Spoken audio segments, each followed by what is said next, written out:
Part 2. The stage is set.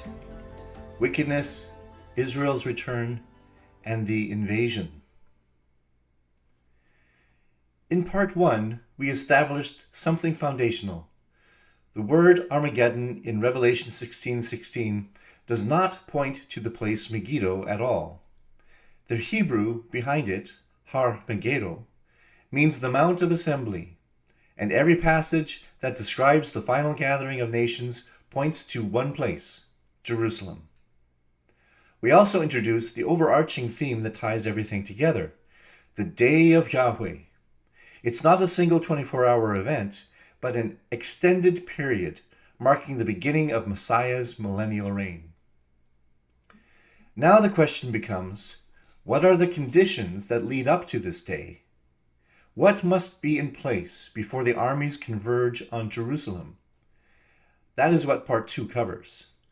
4 preconditions, 4 stages that set the stage for everything that follows. The home of wickedness. As the day of Yahweh approaches, the world will be in a certain state. The center of global evil will have moved to a final location. Zechariah saw this in a vision, a woman in a basket, an Ephah. Zechariah 5:8, 10, and 11. Then the angel said, "This is wickedness." And he threw her down into the middle of the Ephah, and threw the lead weight on its opening. And I said to the angel who was speaking with me, "Where are they taking the Ephah?" Then he said to me, "To build a house for her in the land of Shinar, and when it is prepared, she will be set there on her own pedestal." The land of Shinar, the region between the Euphrates and Tigris rivers, becomes the seat of this wickedness for the world. The Ephah represents the central location from which evil is controlled.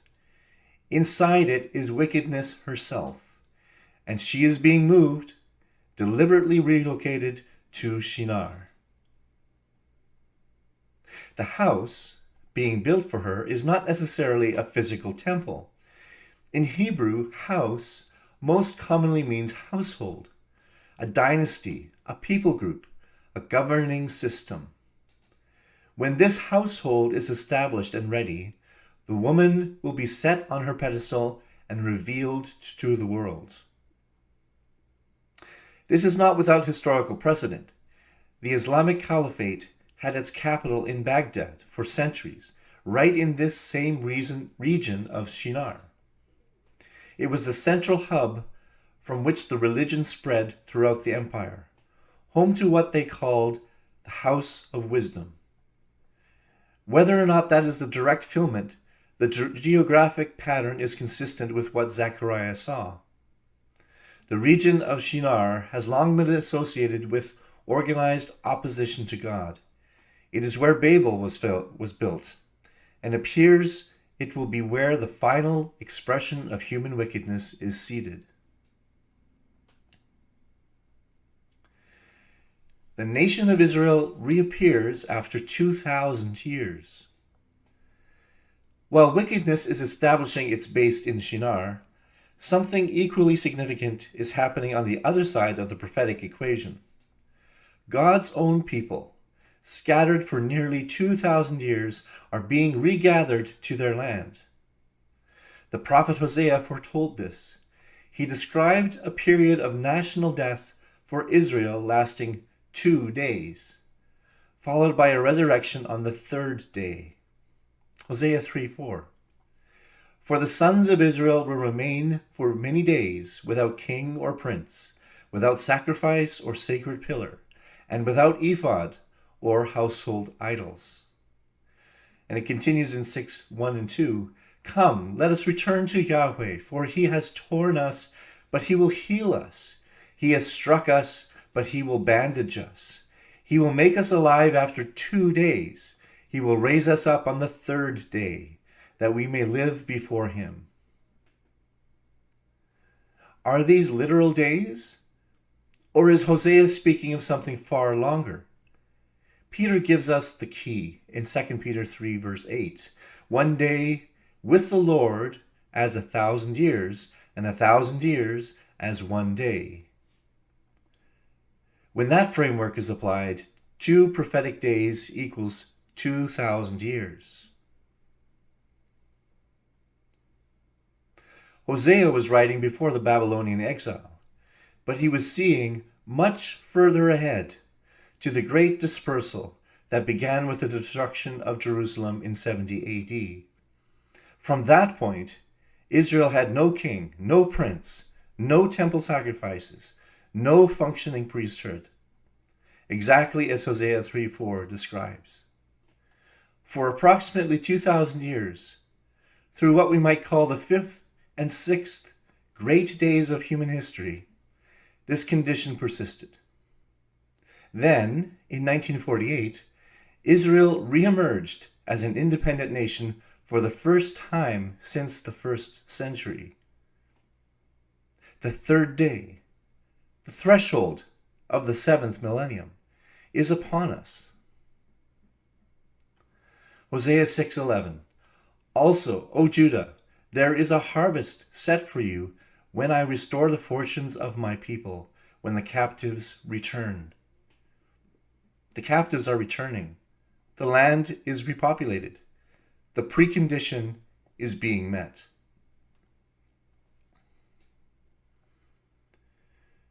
An evil ruler attacks.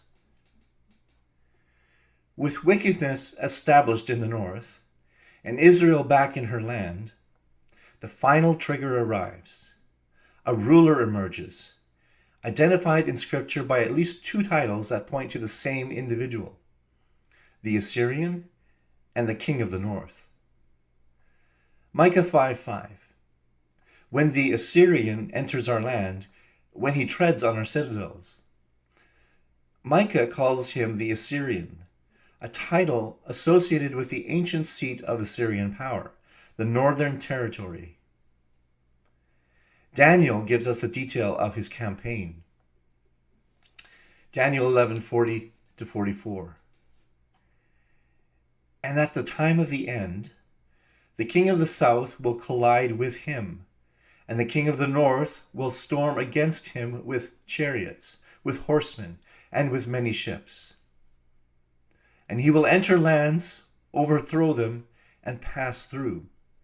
And he will also enter the beautiful land, and many countries will fall. But these will be rescued out of his hand: Edom, Moab, and the foremost of the sons of Ammon. Then he will send forth his hand against other countries, and the land of Egypt will not escape. But he will rule over the hidden treasures of gold and silver, and over all the desirable things of Egypt, and Libyans and Ethiopians will follow at his heels. But reports from the east and from the north will dismay him, and he will go forth with great wrath to destroy and devote many to destruction. Note carefully what Daniel records in verse 41. Edom, Moab, and Ammon, territories corresponding to modern-day Jordan, are specifically said to be rescued out of his hand. They are not conquered. They are not victims. They are exempted because they are aligned with him. These are his allies at this stage of the campaign.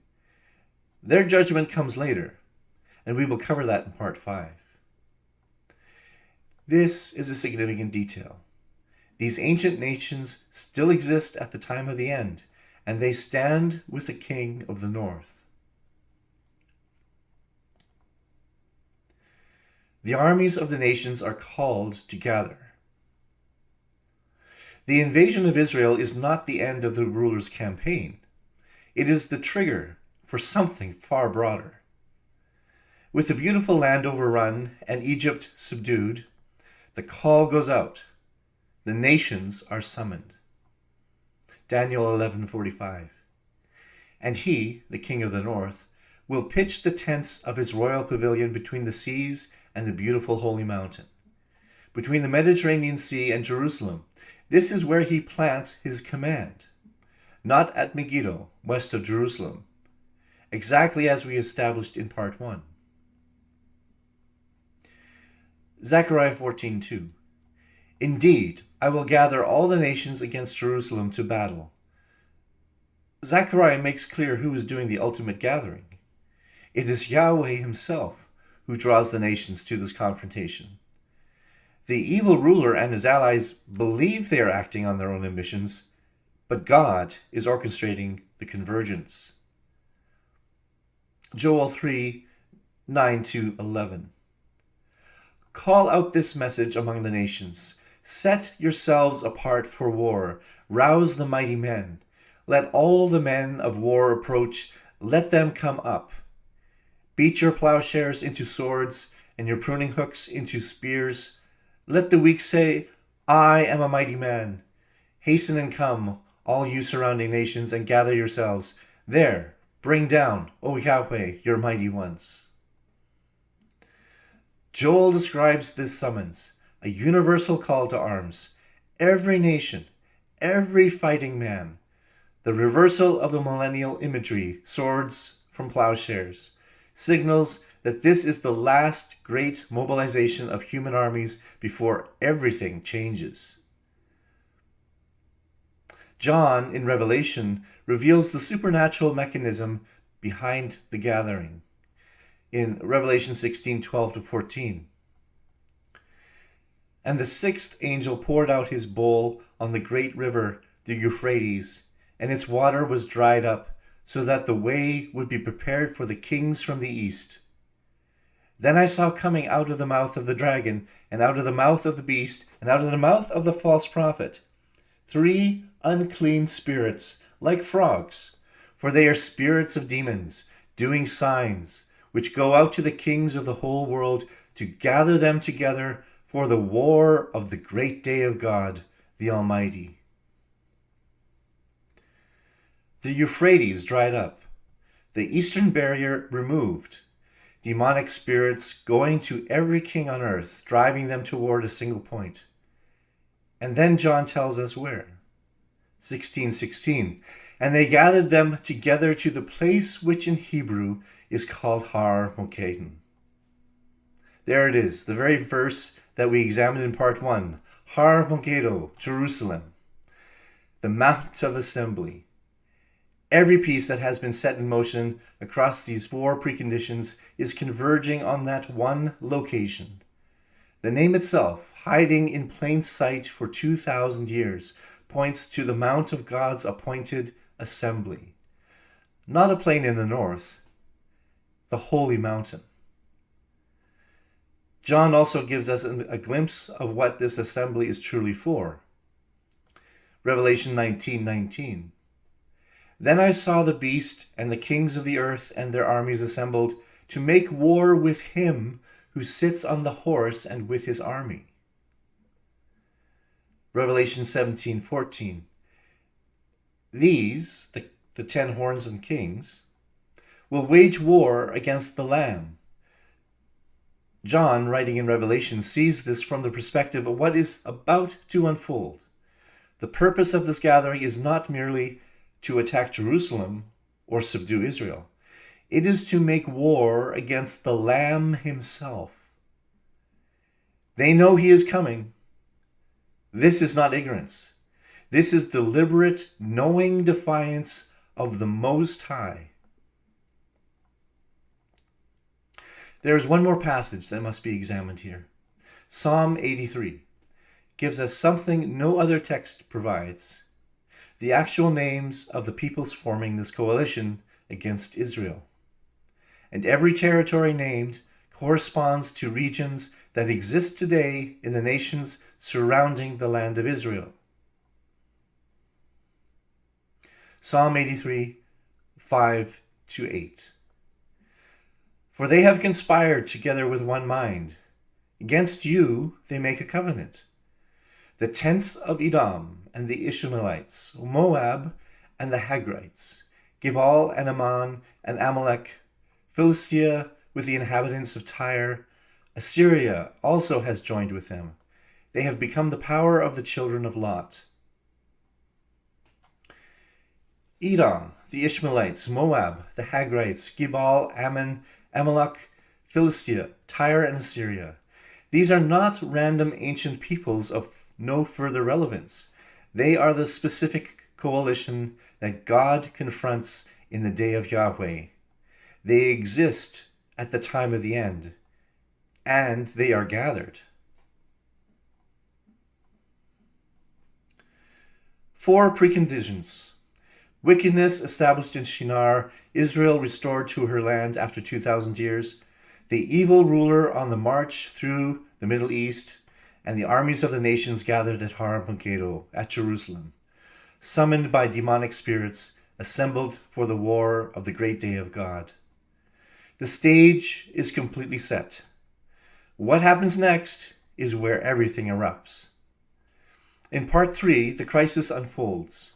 The attack on Jerusalem itself, half the city taken into exile, Yahweh stepping directly into the battle, and the Mount of Olives splitting in two, and earthquakes that shake every city on the face of the earth.